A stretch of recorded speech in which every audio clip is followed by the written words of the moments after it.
Do you ever wonder why the avoidant doesn't seem to feel the weight of your absence right away? Why they can just walk away seemingly unbothered while you're drowning in confusion and emotion? Let me break something down for you. And it's going to change the way you see this dynamic forever. The avoidant doesn't realize your value while you're still there. And they don't see it when you're available, when you're explaining yourself, when you're trying to reconnect or make sense of what went wrong. No, their realization doesn't happen in your presence. It happens in your absence. It happens in isolation. It happens when the noise stops. That's when the mirror turns on. See, the avoidant attachment style is rooted in emotional survival. These people are masters at disconnecting when closeness starts to feel threatening. It's not because you were doing something wrong. It's because intimacy pokes at wounds they don't know how to face. Their instinct is to pull away, shut down, run, and in the moment, they actually believe that distance will protect them, that silence is their safety. But here's the truth most people never tell you, that silence starts off feeling like peace to an avoidant, but over time, it transforms into a prison.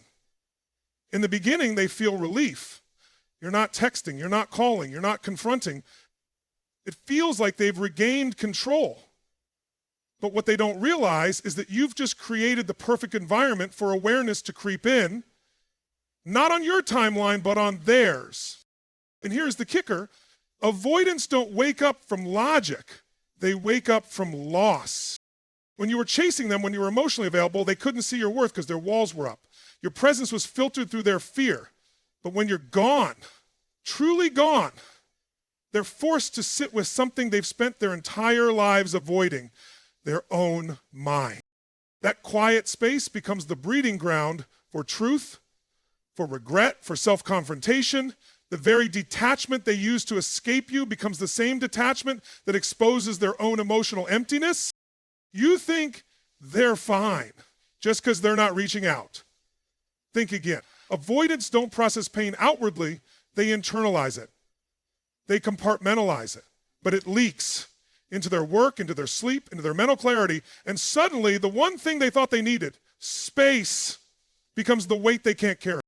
This is why your silence is more powerful than any text you could send. Because it isn't just silence, it's evidence. It proves to them that the emotional safety they pushed away was real. That the one person who actually showed up is no longer waiting at the door. And that realization doesn't hit like a lightning bolt. It seeps in slowly and then all at once. And make no mistake, it's not your words that change them. It's your absence. It's the quiet. It's the space that forces their subconscious to speak louder than your voice ever could. You become the thought they can't unthink, the feeling they can't bury, the connection they can't replace. They realize they need you when you're no longer accessible because until you disappear, they never had to miss you. They never had to confront the reality of losing you. And for someone who runs from closeness, losing someone who felt safe is the ultimate awakening. So if you're stuck wondering why they haven't realized your worth yet, maybe the answer is simple. You're still too close for them to feel the distance.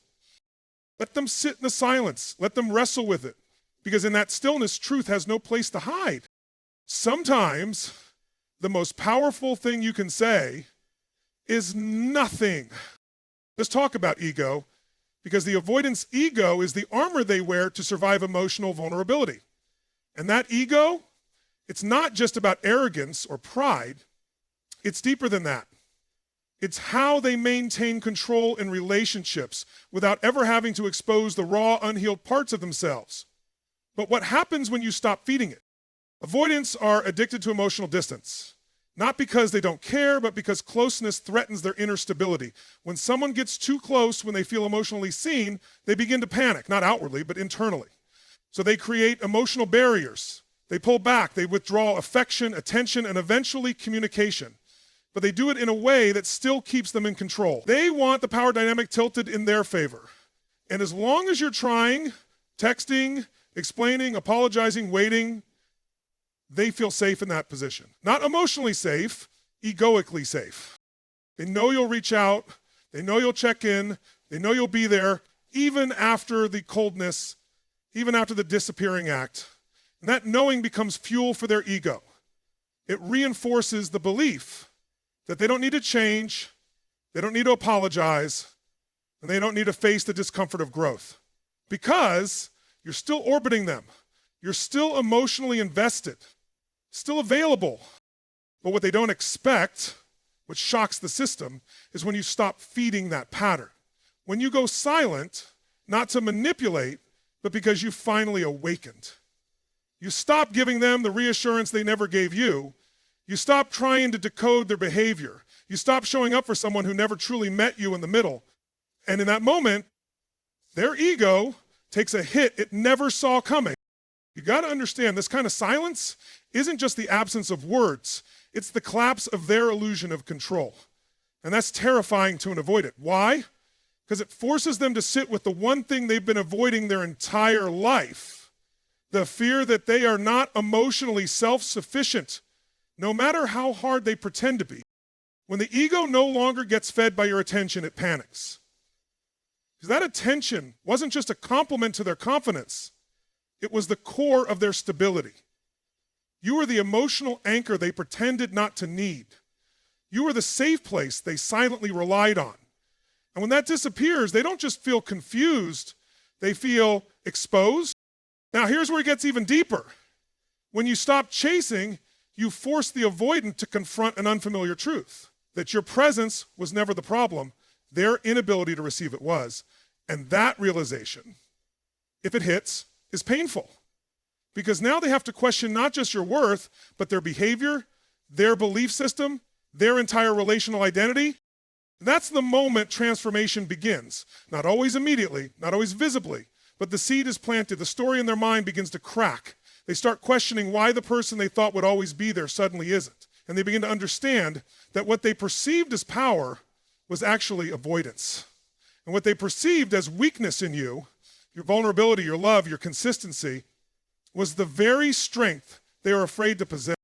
That's why silence isn't passive, it's active. It's not punishment, it's reflection. And when done from a place of self-respect, not bitterness, you stop feeding the ego and start feeding the truth. You send a message that can't be ignored. You will not beg to be valued. So if you've pulled back and they still haven't moved, don't flinch. Don't go back. You're not starving them of love. You're starving their ego of the fuel it never deserved. When you stop feeding the ego, the soul finally has a chance to speak. Let's go deeper into what really happens when you step away, when you go silent and the avoidant is left alone with their thoughts. Most people think that's when the avoidant forgets you. That's when they finally feel free. But here's what no one tells you. That's when the fantasy starts to fall apart. See, avoidants build narratives in their minds to justify emotional distance. They convince themselves you're too demanding, too emotional, too needy. Why?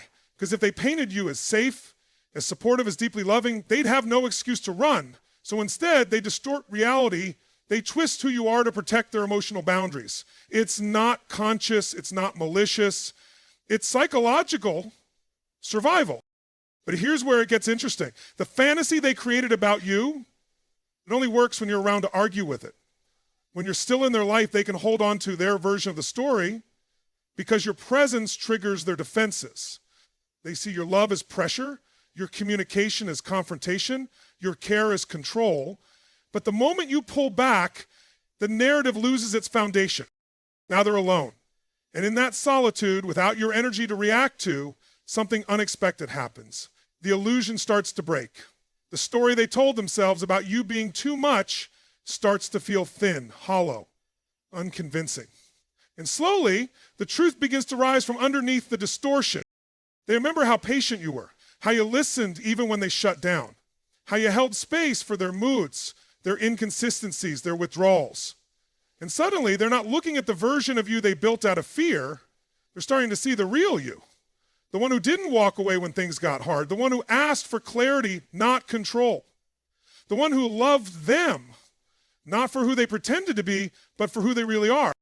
And that realization, it's earth-shattering. Because now, the avoidant is no longer running from you, they're running from themselves. from the shame of pushing away something genuine, from the guilt of misjudging someone who only ever wanted connection, and most of all, from the haunting question, what if I ruined something that was actually safe? This is why silence is so powerful, not because it hurts them, but because it breaks the story they were hiding behind. And here's what you need to understand. Fantasy dies in solitude.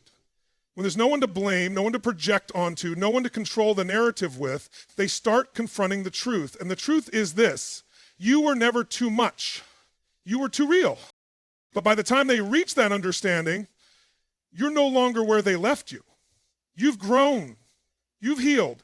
You've stopped asking for closure and started giving it to yourself. And now, they're not just missing you, they're grieving the version of you that would have still chosen them. So if you're in the silence right now, and you're wondering whether they're realizing what they lost, trust this: the fantasy is fading. And when it finally shatters, what's left isn't your fault, it's their lesson. When the illusion breaks, the truth speaks. And the truth is, they never lost you, they pushed you away. Here's something that'll challenge everything you thought you knew about emotional dynamics with an avoidant. They don't start missing you while you're there. They start missing you the moment you stop being predictable. When you pull your energy back, when you become unavailable, not out of manipulation, but because your soul got tired of being accessed like a convenience store.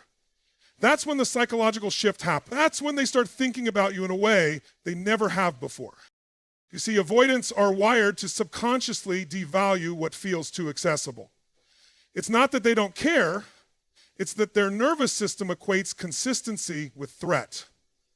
Closeness reminds them of past experiences where vulnerability led to pain, abandonment, or emotional suffocation. So even if you're loving, kind, and grounded, your emotional presence can activate a fear response.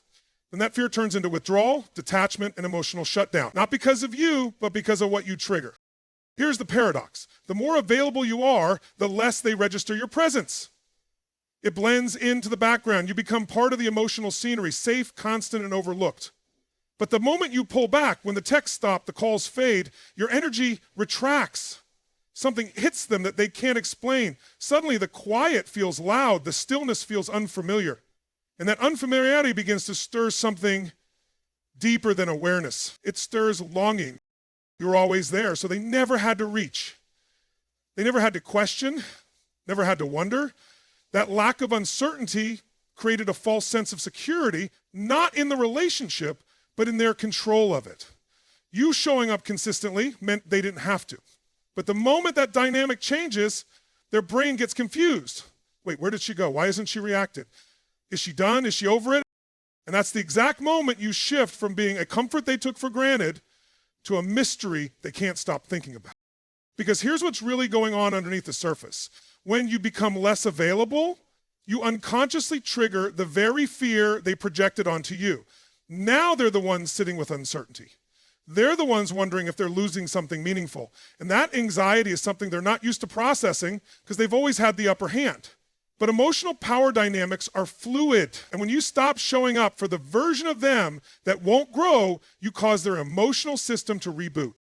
Don't underestimate what that does to a person who thought they'd always have access to you. It breaks the illusion that you're waiting. It disrupts the belief that you'll always be there, no matter how they treat you. And it forces them to confront something raw and real. Your presence was never promised. It was a privilege. And now it's gone. You're not trying to punish them. You're not playing games. You're simply reclaiming your emotional energy. And in doing so, you shift from being predictable to profound, from being available to being valuable, from being seen as a constant to being felt as a loss. And this is why they start thinking about you more the moment you become silent. Not because they suddenly changed, but because you did. You broke the cycle. You interrupted the pattern. You created the contrast their mind couldn't ignore. So don't mistake their silence for indifference. That distance they put between you and them, it becomes the very thing that haunts them. Because it's not your presence that haunts the avoidant. It's the moment they realize it's no longer theirs. You were never too much. They were just never ready for someone who wouldn't beg to be remembered. Now let's talk about something most people miss entirely when dealing with an avoidant. The slow creeping realization that they didn't just lose a person, they lost an anchor. You see, avoidants are terrified of emotional dependence. Not because they don't want connection, but because connection represents vulnerability, and vulnerability threatens their illusion of self-sufficiency. So they keep people at a distance, convinced that they're better off alone. But here's the truth they never see coming. They were never as independent as they believed. You were their emotional stabilizer, and they only realize it once you're gone. Let's break this down. Avoidants crave space, but they also crave control within that space. They want connection, but on their terms, on their timeline, in doses they can manage. And while they pull away from overt closeness, they quietly rely on your emotional availability to stay grounded. Your presence, your willingness to understand, to show up, to hold steady, becomes their emotional safety net, even if they never acknowledge it. They might not express it, but they orbit around it. Subconsciously, they structure their emotional world around the predictability of you. That's what makes your silence so disorienting. When you step out of the equation, when you detach not out of anger but out of clarity, their emotional environment collapses. And the chaos they feel, it's not just missing you. It's the destabilization of the emotional infrastructure they've depended on without ever giving credit to. They don't just miss your texts. They miss the certainty behind them. They don't just miss your voice. They miss the safety it gave them. And when that anchor disappears, they're left in emotional freefall. This is where the inner turmoil begins. Not on day one, not even on day 10, but somewhere in the stillness of your absence, they begin to unravel. Slowly, silently, it starts with irritation. Why haven't you reached out? Then confusion. Did you really mean that much to them? Then discomfort. Why does everything feel so off balance without you?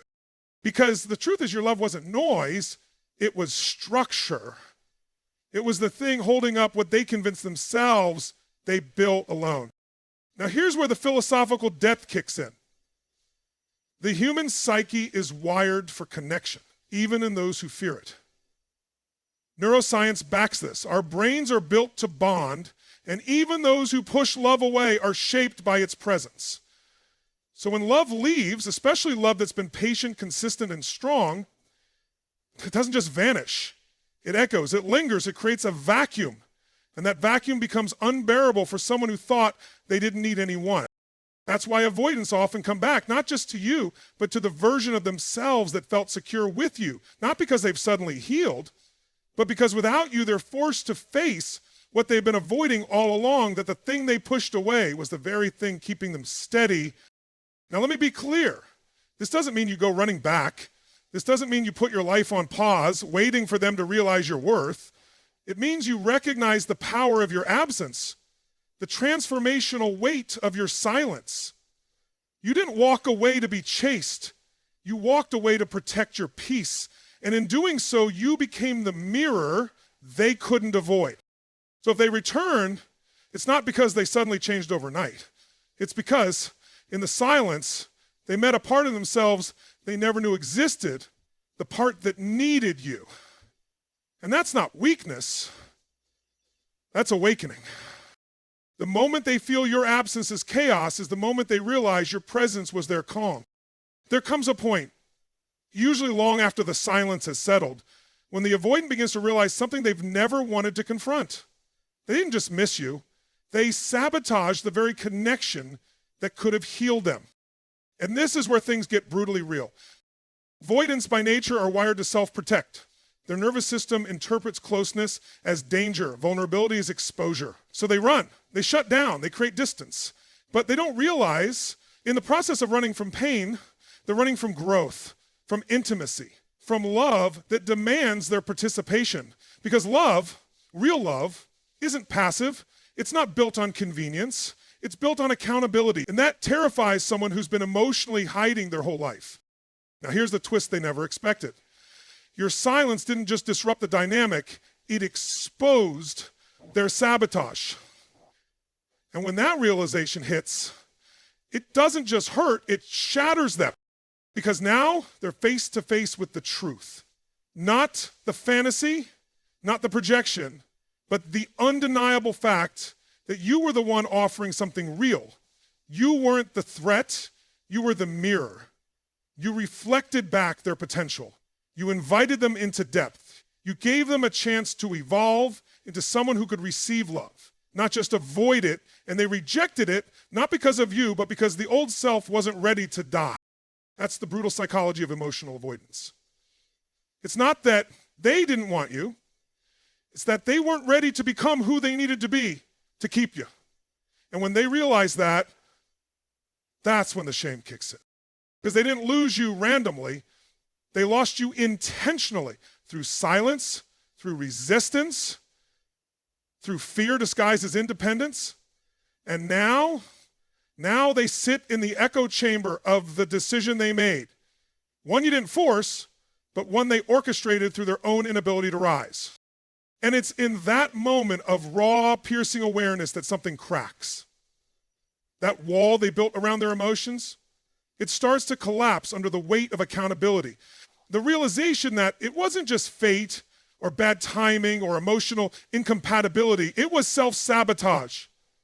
They had love in their hands and they crushed it with their own resistance. Now let's pause here, because this is critical. When someone realizes they destroyed the very thing they prayed for, when they wake up to the pain they caused not just to you, but to themselves, they enter what psychologists call a rupture, a psychological fracture between who they've been and who they could have been had they chosen courage over comfort.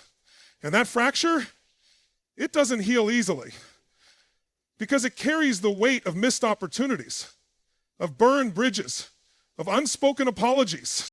But here's the part I want you to hold on to. That rupture isn't your responsibility to fix. That guilt, that grief, that's not your burden to carry. You didn't walk away out of cruelty. You walked away out of self-respect. You didn't cause the pain, they caused it by refusing to grow. Now your absence isn't just something they feel, it's something they learn from. Because your silence taught them what your words never could, that love cannot survive in the shadows of fear. So if they return, it won't be for comfort, it'll be because the old version of them can't live with what they destroyed. Whether or not you let them back in is your choice. But understand this, your evolution didn't happen in spite of their absence. It happened because of it. Sometimes the only way someone wakes up is when they realize they were the villain in a story that was trying to save them.